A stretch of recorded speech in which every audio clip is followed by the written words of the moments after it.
അപ്പോൾ ഇന്ന് പറയാൻ പോകുന്നത് എന്താണെന്ന് വെച്ചാൽ UAE-ലുള്ളത്, അതായത് യുണൈറ്റഡ് അറബ് എമിറേറ്റ്സ്, UAE-ലുള്ള ആളുകൾ വിസിറ്റിംഗ് വിസക്ക് വന്നവരാവട്ടെ, അതുപോലെ റെസിഡൻസി വിസ ഉള്ളവരാവട്ടെ, ഇത് ഏതാണെങ്കിലും അവരുടെ വിസ വാലിഡേഷൻ എത്ര ഉണ്ട്, അതായത് വിസ എക്സ്പയർ ആവാനായോ വാലിഡിറ്റി എത്ര ഉണ്ട് എന്ന് നമുക്ക് ചെക്ക് ചെയ്യാൻ പറ്റുന്ന ഒരു സിമ്പിൾ വീഡിയോ ആണ് ഇന്ന് പറയാൻ പോകുന്നത്.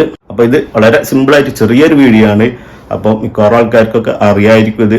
ഇനി അറിയുന്നവരാണെങ്കിൽ അറിയാത്തവർക്ക് ഒന്ന് ഷെയർ ചെയ്ത് കൊടുക്കുക, അവർക്ക് ഉപകാരപ്പെടട്ടെ. ആദ്യം ഒരു ബ്രൗസർ ഓപ്പൺ ചെയ്തിട്ട് UAE വിസ വാലിഡിറ്റി ചെക്ക് എന്ന് സെർച്ച് ചെയ്യുക, അല്ലെങ്കിൽ ഡിസ്ക്രിപ്ഷൻ ബോക്സിൽ ലിങ്ക് കൊടുത്തിട്ടുണ്ട്. എന്നിട്ട് അതൊന്ന് ഓപ്പൺ ചെയ്യുക. അപ്പോൾ ഇങ്ങനെ ഒരു പേജായിരിക്കും ലഭിക്കുന്നത്.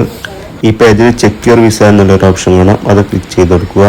അപ്പോൾ അടുത്ത പേജിലേക്ക് പോകും. അടുത്ത പേജിൽ നമ്മുടെ പാസ്പോർട്ട് നമ്പർ, അതുപോലെ ഡേറ്റ് ഓഫ് ബർത്ത് അല്ല, പാസ്പോർട്ട് എക്സ്പയറി ഡേറ്റ്, ഇത് രണ്ടും ഒന്ന് അടിച്ചു കൊടുക്കുക.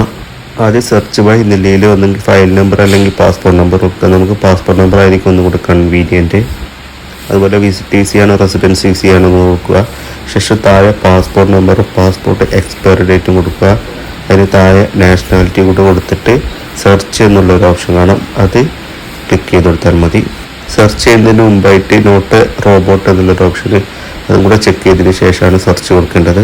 നമ്മൾ വിസിറ്റിംഗ് വിസക്ക് വന്നവരോ ടൂറിസ്റ്റ് വിസക്ക് വന്നവരോ, അല്ലെങ്കിൽ നമ്മളിവിടെ വർക്ക് ചെയ്തിട്ട് നമ്മുടെ വിസ റെസിഡൻസി വിസ ഉള്ളവർ വർക്ക് ചെയ്യുന്നവരാണെങ്കിലും അവരുടെ വിസ വാലിഡിറ്റി എത്ര ഉണ്ട് നമുക്ക് വളരെ നിസ്സാരമായിട്ട് ഇങ്ങനെ ഗൂഗിളിൽ ഒന്ന് സെർച്ച് ചെയ്തിട്ട് നമുക്ക് ചെക്ക് ചെയ്യാം. അപ്പോൾ വീഡിയോ യൂസ്ഫുൾ ആയിട്ട് തോന്നുകയാണെങ്കിൽ ലൈക്കും ഷെയറും സബ്സ്ക്രൈബും ചെയ്യുക. നിങ്ങളുടെ മറ്റുള്ളവരിലേക്ക് കൂടി എത്തിച്ചു കൊടുക്കുക, അവർക്ക് കൂടി ഉപകാരപ്പെടട്ടെ. മറ്റൊരു വീഡിയോ ആയിട്ട് കൊണ്ട് കാണാം. ബൈ.